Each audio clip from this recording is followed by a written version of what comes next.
welkom bij deze nieuwe aflevering van het Bonaire Journaal. Mijn naam is Brecht Koedoder. In dit journaal brengen wij u het nieuws in het Nederlands. In deze aflevering onder andere een reportage over Sinapa's Nature and Dive Tag. We beginnen onze uitzending met de heer José Rosales van Korps Politie Bonaire en Joost Manasuma, sectorhoofd Politie Academie. Er werd vanochtend een ceremonie gehouden bij Magazine Dirij, waar 10 leden van de kustwacht de 3 leden voor de politie intake en diploma ontvingen. Vandaag staat hier een trotse korpschef. Waarom?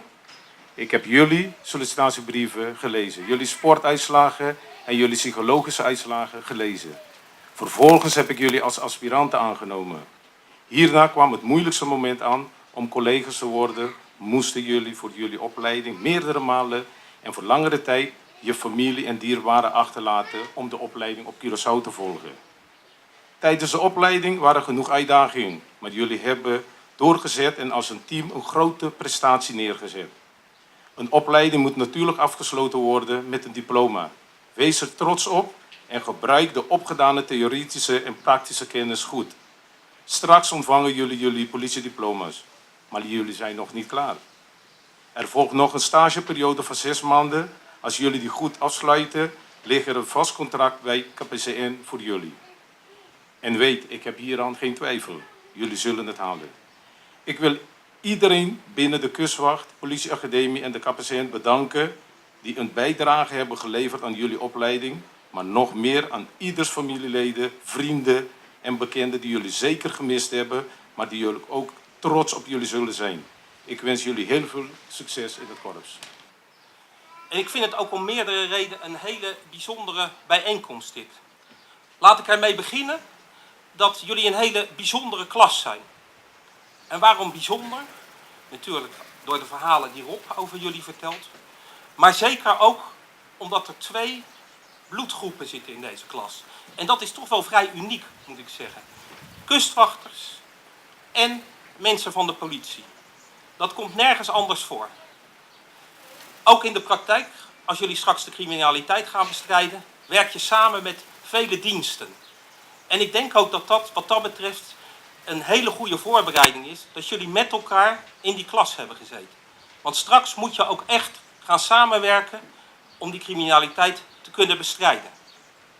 Het tweede wat ik ontzettend bijzonder vind, dat is het diploma. Het diploma wat jullie krijgen is geldig in het hele Koninkrijk. Het is gelijkwaardig aan het diploma wat ook politiemensen in Nederland en op de andere eilanden hebben. Vanzelfsprekend blijven jullie hier gewoon werken. Jullie hebben ervoor gekozen om hier in dit gebied de criminaliteit met elkaar en met anderen te gaan bestrijden. Het derde punt is dat ik ook heel veel respect heb voor jullie. Het is geen makkelijke opleiding, maar het is jullie toch gelukt om hem af te ronden. Ik heb het dan over zaken als wetskennis, gedoseerd geweldgebruik, fysieke vorming, verkeerskunde, internationaal recht en regelgeving. Nou, ik kan nog zoveel dingen noemen waar jullie ook stuk voor stuk zijn geëxamineerd. En jullie halen alleen het examen als er ook het vertrouwen is bij die examinatoren dat jullie klaar zijn om zaken in de praktijk te gaan aanpakken. De 10 aspiranten van de kustwacht kregen ook hun diploma. De reden dat de heer De Vin, directeur van de kustwacht, ook een toespraak hield. Maar wat hebben jullie daar nou allemaal voor moeten doen? Jullie begonnen 2 jaar geleden met de zogenaamde vormingsweken. 20, 21 individuen die elkaar voor het eerst tegenkomen en dan toch de eerste 4 weken echt even aan de staart getrokken worden. Dan word je zwaar op de proef gesteld, zowel fysiek, maar vooral ook mentaal. En daarbij werden dus die 21 individuele medewerkers gevormd tot een team. En er werd ook de weerbaarheid vergroot. De vaardigheden, maar vooral ook de vriendschap en de basis voor de vriendschappen die toen gelegd zijn, die zijn ook belangrijk voor de rest van je carrière. Dus maak daar ook zeker gebruik van. Na de vormingsweken begint dan uiteindelijk die theoretische politieopleiding. En dit stond in het teken van heel veel verschillende modules. En wat ik ook wel bijzonder vind, is dat daar ook heel veel mensen vanuit Nederland voor werden ingevlogen. Om al die cursisten de juiste modules en de juiste les te geven. En dat is voor jullie ook niet altijd even makkelijk geweest. Want in totaal hebben we wel 7 verschillende docenten van de Politieacademie en 2 docenten van de Koninklijke Marechaussee aan jullie les gegeven. Daarnaast is tijdens de opleiding het instructiekader ook veelal 100% vervangen. Dus dan krijg je toch te maken dat de ene docent gaat net even anders op met de cursist en met de stof dan de andere. En hetzelfde geldt ook voor de instructeurs. De ene is veel strenger dan de ander. Dus maar de meeste van jullie kwamen natuurlijk uit Bonaire, maar ook uit Sint Maarten en Aruba. En opeens woon je dan op een militaire basis op Curaçao. En dan moet je ook ineens je kamer delen met 3 of 4 klasgenoten. En je moet je aan de regels van de basis houden. Je moet je kamer netjes opruimen.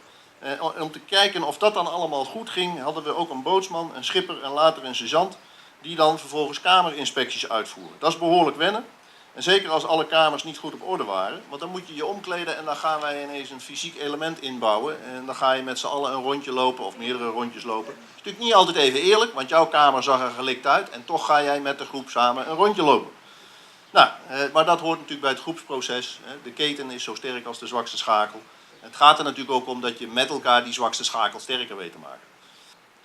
De opleiding is dan vandaag eindelijk afgerond. Een geweldige prestatie en een prachtig diploma op MBO 3 niveau. Zeker ook voor de kustwachters. Want voor jullie is dit diploma van meerwaarde.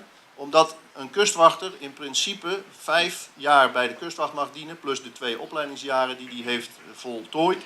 Maar daarna gaat hij uitstromen. En dan gaat dat diploma zijn meerwaarde aantonen op het moment dat je misschien dan door kunt stromen naar de politie. Want dan heb je natuurlijk dezelfde papieren als de collega's die hier vandaag gewoon toe gaan treden tot de politie. Dus instroom, doorstroom, uitstroom, een enorm belangrijk papiertje waar je met recht trots op kunt zijn. Het is nu aan jullie de taak om de samenleving te beschermen en te helpen. Op het land of op het water. Daar waar het nodig is, dragen jullie bij aan een veilige leefomgeving.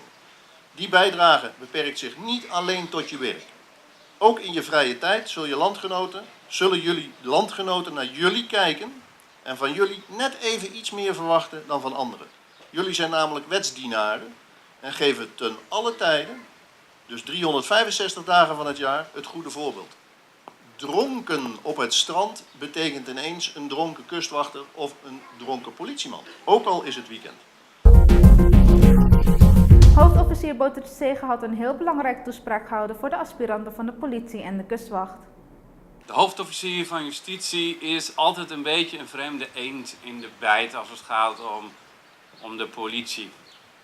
Want ik ben als hoofdofficier wel het bevoegd gezag. Heel veel mensen op Bonaire, maar op Statia en op Saba ook, die denken dat de hoofdofficier ook de baas is van de politie. Dat is niet zo. Er is maar 1 baas en dat is de korpschef. En in Den Haag, want we zijn onderdeel van Nederland, daar zit de minister van Justitie en Veiligheid. Maar het mooie van mijn rol is wel dat ik vanuit die gezagsrol heel veel te maken heb met die politie. En mag ik er dus ook iets van vinden. Geldt even zo goed voor de kustwacht.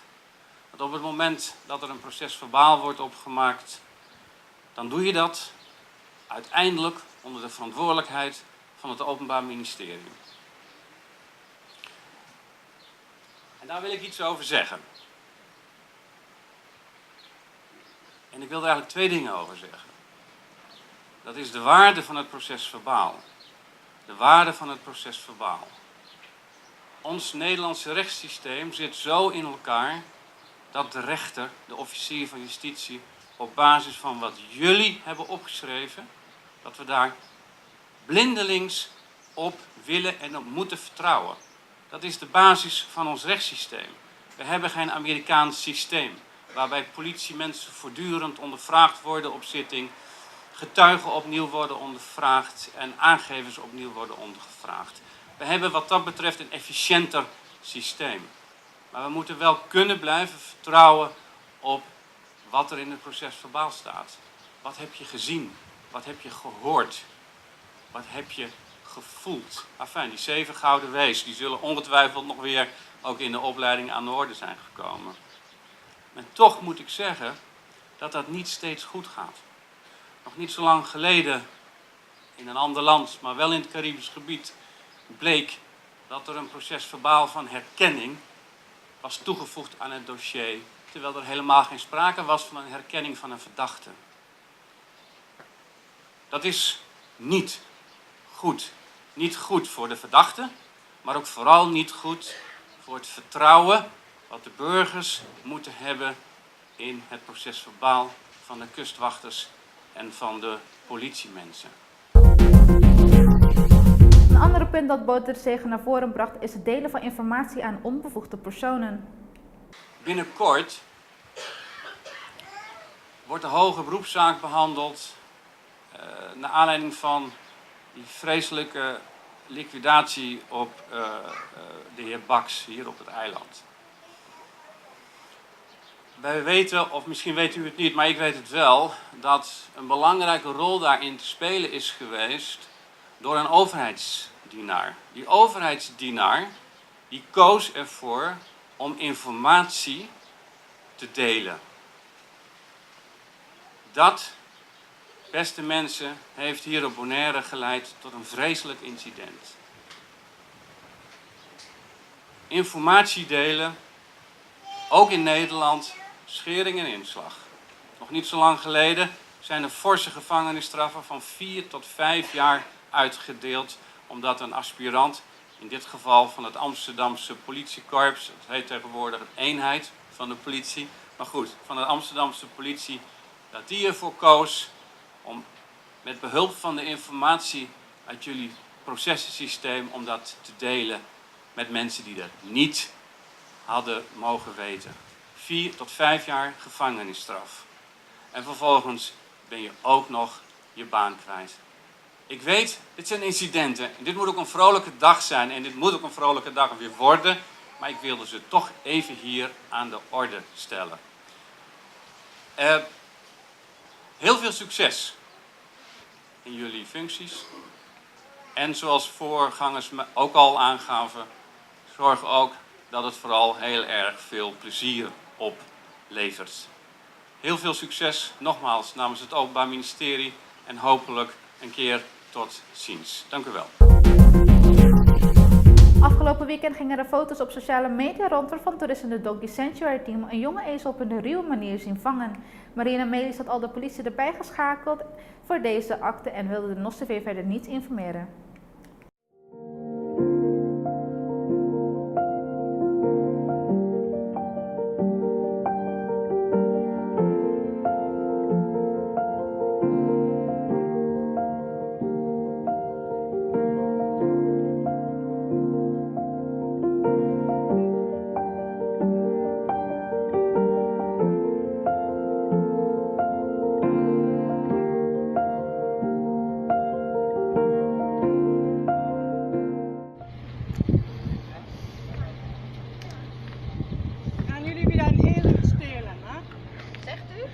We zijn weer ezels aan het stelen, joh.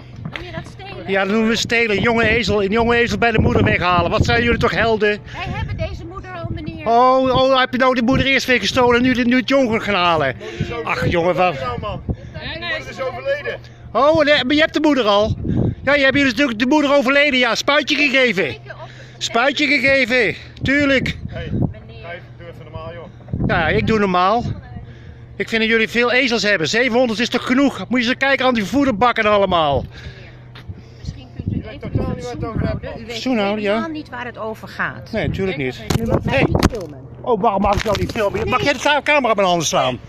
Meneer, laat geen onzin en u mag mij niet filmen. U bent strafbaar. Oh ja, ben ik...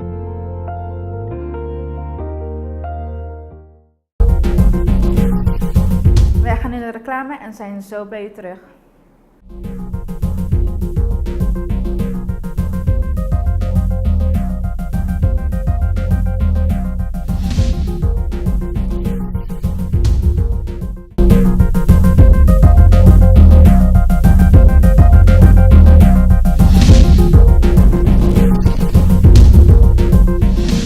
Welkom terug bij Bonaire Journaal. Als onderdeel van de Lange Maand festiviteit werken tot de 31ste editie van Dia di Rincon. Het festival Canto Criollo Grandinang en Juvenil voor ouderen en jongeren zal Bonaire muzikanten op de proef stellen wie de winnaars dit jaar zullen zijn. We spreken met Michael Yanga. Ja, zoals u weet en iedereen weet, we hadden vorige week inschrijving gehad. En die inschrijving had als resultaat 25 grote deelnemers en 9 kinderen die deelnemen aan de Canto Criollo van dit jaar.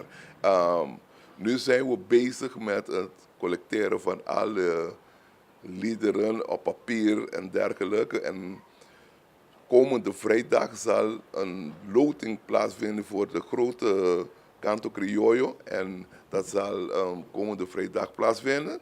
En dan heb je zaterdag de grote Canto Criollo en zondag de kinderen Canto Criollo. Wat houdt Canto Criollo eigenlijk allemaal in? Canto Criollo, dat is eigenlijk een arrangement van een liedje dat meest over Rincon gaat. Het voornamelijk Rincon. En die liedje, dat is het winnende lied van het jaar voor de Dia de Rincon. Dus degene die komende zaterdag en komende zondag winnaars worden, hun liedje zal vanaf komende zaterdag en komende zondag als een soort volkslied, of Rinconlied gebruikt worden voor dit jaar. En dat is de bedoeling eigenlijk van de Canto Criollo. En wanneer en waar houdt dit plaats? Die zal komende zaterdag en komende zondag in Stadion Rincon gehouden worden, beter bekend als Stadion Antonio Trinidad. En om hoe laat zal dit beginnen? Die van zaterdag die zal om 8 uur beginnen. We hebben 25 deelnemers. We hopen op een nette tijd te beëindigen. Ik hoop 2 uur, half 3 zo. En zondag begint het 6 uur en eindigt 9 uur, want de kinderen die moeten maandag naar school toe. Zijn er ook prijzen hieraan aangelegd? Ja, de prijs voor zaterdag is $10 voor volwassenen. En zondag is het $5 voor iedereen. En er zal een paar aanwezig zijn en ook kraampjes voor lekkere Rinconese Bonaireaanse maaltijden. Camino Lagong bij Cerro Grande was er afgelopen vrijdag rond 5 uur in de middag een grote brand uitgelopen. Midden op de weg in de Kunuku lagen er autobanden in de fik wat de weg blokkeerde. Nos TV heeft het volgende.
Cecilia, communicatieadviseur en woordvoerder van SINAPA. Een bijdrage om het Nationale Marinepark op Bonaire te beschermen heeft men de Nature Tag of de Dive Tag nodig. Nos TV heeft het volgende reportage. Ja, we hebben 2 verschillende tags. We hebben de Dive Tag en de Nature Tag. Beide zijn van prijs veranderd. De Dive Tag is van $25 naar $45 en de Nature Fee is ook van $15 naar $25. Dit is door de werkzaamheden die SINAPA moet verrichten. Het is een beetje nodig dat we meer inkomsten halen, zodat we beter en effectiever kunnen werken. Het is wel zo dat bijvoorbeeld de Nature Fee bij Washington Park er verschillende prijzen zijn. Dus als je alleen wil snorkelen, alleen de park binnen wil, alleen brandaars wil beklimmen. Dus dat allemaal hebben we rekening mee gehouden. Het hangt van af welke activiteit je wilt doen, wat je moet betalen. We verkopen de tags, we propaganderen de tags, maar we moeten ook controleren of de mensen deze tags werkelijk hebben. En dat was ook het geval niet bij Sorobong. De meeste van de windsurfers hadden hun tags niet, wisten niet eens van de tags of wisten wel van de tags, maar hebben gewoon niet gekocht. Dus bij de controle kwam dat ook voor. Dus de rangers hadden gewoon van het controle gebeurde om 10 uur of zo. Dus hadden ze de kans om hun tags te gaan halen en dit te kunnen bewijzen. En later op de dag hadden ze weer een controle of iedereen aan de regels houdt. Iedereen weet wel dat iedereen een tag moet hebben. Vooral bij windsurfen en zo hebben ze dat nature tag nodig. Iedereen kreeg de informatie einde van vorig jaar en begin van deze jaar en vorige week ook. Dus ze hebben wel de informatie. Misschien wordt het niet voldoende doorgegeven door ons of moeten we misschien visibeler zijn als SINAPA-organisatie. Maar dat zijn we een beetje aan het evalueren wat wij kunnen doen. Dat het makkelijker wordt dat iedereen een tag heeft of koopt. Dus dat is een beetje een discussie die we nu hebben intern. Maar iedereen weet wel van wat ze moeten doen. De meesten googlen altijd en zien wel dat ze een tag nodig hebben. Het wordt gewoon niet gedaan. In principe heeft alle operators wel de mogelijkheid om een tag te kopen. Of dichtbij zijn hebben ze wel de mogelijkheid om een tag te kopen. Sowieso kan je altijd bij SINAPA een tag kopen. We zijn ook bezig met een online systeem om tags te kopen. Dus we maken het wat makkelijker voor de mensen om een tag te hebben. Dus het is geen struikelblok. Je moet helemaal naar SINAPA of je zit helemaal bij het Kite City en je hebt geen tag. Dus dan wordt het niet moeilijk. Dus je kan helemaal gewoon online en dat begint per begin juli, dus per 1 juli gaat dat online, dat je een tag kan kopen. Dus we hebben op je tag zit je een nummer. De registratienummer zit op je tag en je krijgt een papiertje erbij, dat is je bewijs van betaling. Dus wanneer je een tag hebt, de tag moet je ergens op je lichaam vastmaken. Maar je moet wel, als je vraagt voor de bewijs van betaling, moet je dat kunnen tonen. Want dat is eigenlijk de registratie. Dat zit op naam, een tag is op naam. Dus als ik klaar ben, een weekje op vakantie, kan ik niet mijn tag weggeven aan een familielid of zo. Want het is alleen op naam. Ja, het hangt af van wat je wilt doen. En bijvoorbeeld als je al een dive tag hebt, dan krijg je de korting. Als je niet wil gaan snorkelen, is er een andere prijs. Als je alleen maar bij Visitor Center wil, dat heeft ook een andere prijs. Dus het hangt af wat je wilt doen in de Washington Park. Dus het maakt het makkelijker voor de mensen die alleen één activiteit wil doen en niet de hele park rondrijden, snorkelen, duiken, dat allemaal in de park zelf wil doen. Dus zodat het geen struikelblok is voor de mensen die alleen maar bij de Visitor Center of de museum wil binnenlopen even. Het is hartstikke druk in de Washington Park. We hebben nu echt goede cijfers maken we met de entrance van Washington. Ik wacht nog op het definitieve resultaat van wat de bezoekersnummers zijn. Maar het is echt hoog van wat ik begrijp van de managers daar. We denken wel dat het te maken heeft met de verschillende prijzen en verschillende activiteiten. En zodat het niet moeilijker wordt voor de mensen die alleen naar het museum willen. Of gewoon willen rondrijden of niet willen snorkelen. Het belangrijkste is de natuurbehoud en dat kost ook geld. We willen het park beter maken en vriendelijker maken voor iedereen. En daarmee zijn we ook bezig. Dus het is belangrijk voor SINAPA dat mensen de nature fees en de dive tags kopen. Want dat is waarvan we leven. Dus het is hartstikke belangrijk voor iedereen die bij ons op de eiland zit om bij te dragen met onze natuur. Politieagenten DH01 DH02 zeggen naar een geweten te hebben gehandeld om niets verkeerd te hebben gedaan tijdens de fatale arrestatie van Mitch Henriquez in 2015. De nabestaanden zijn niet overtuigd en de emoties liepen maandag hoog op tijdens de eerste dag van het hoger beroep dat agenten tegen een straf hebben aangespannen. Caribisch Netwerk heeft het volgende.